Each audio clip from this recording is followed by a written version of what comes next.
Page 30, Wun Long Pan. I guess that's the name of a person.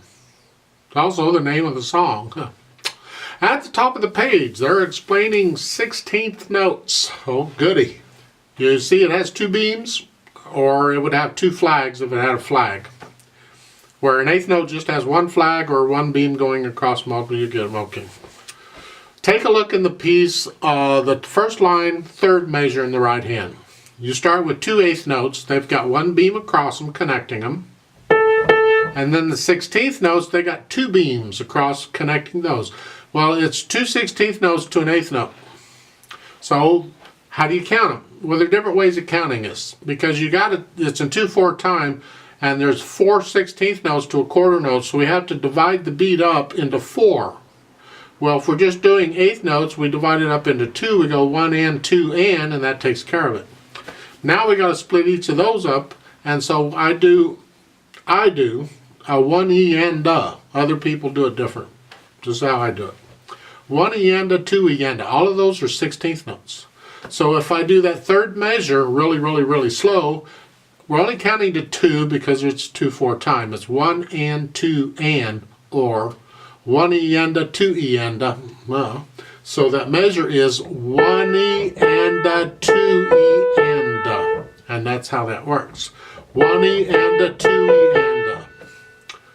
Now, when you get going, you can't count that quickly, so I just do the eighth notes, and I know in my head I'm going to divide them in half when I get to the 16th note. So I go 1 and 2 and, 1 and 2 and, 1 and 2 and type thing, and I can do it that way too. And that's 16th notes, so it's no big deal. Unless you can't count them, and then it's a big deal. And that's really what we're after here in this piece. I want to talk about the right hand just a little bit besides the 16th notes. Because left hand doesn't have any 16th notes. It's just got eighth notes all the way through it until the very end when there's a quarter note. But right hand, you're starting out here. Well, actually, you're in this position. Move the thumb down to here. You're in this position. And I know that because I don't see any F's in the right hand anytime soon. So, but the thumb is playing an E there at the end of the first line. So, you know, I'm kind of glancing at the finger numbers you're using. Where are the hands going? And this is it. So, that's where, I mean, you have an E at the end of the second measure in the first line, and at the end of the fourth measure in the first line.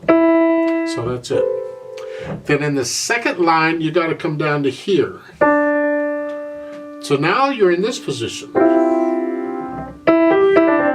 Then go to the third line, you got to come back up here. Well, I suggest, rather than just moving, that you stretch out and get it that way. Because you can learn to do that without looking. You can learn what that feel is without looking. Might have to look down now for a while to get it, but eventually you won't have to look down to move that. That puts you back up where you were. And then in the last line, you go back down to the C position. However, look at the last two measures. They want you to do this. I find that unnecessary. We don't need to do that. Well, let's just do the last line. You're starting out here. Second measure. But when I get to the third measure, I'm going to scrunch my hand up a little bit, and I'm going to use third finger on that D. I just basically move my hand down one position. And then I can do a 4, 3, 2, and then I just move the thumb down. And to me, that's much easier, and I can do that without even looking down. So I recommend that fingering in the right hand. For the left hand, they say 2 and 5 here, and it's staccato. I like staccato. Just bounce off them. Use a nice wrist staccato. You can use an arm if you want to, but don't get too heavy. I recommend a wrist. It's good exercise. You need to do it. Then in the second line, it's a 1-5 because you're playing an F. And those are your only notes throughout the whole thing. We're doing staccato in the left hand, but we're doing all connected in the right hand. That gives some people problems. You may have to practice that. So you have to bump, bump, bump, bump. It's this. And then the third measure, the right hand's connected, left hand staccato.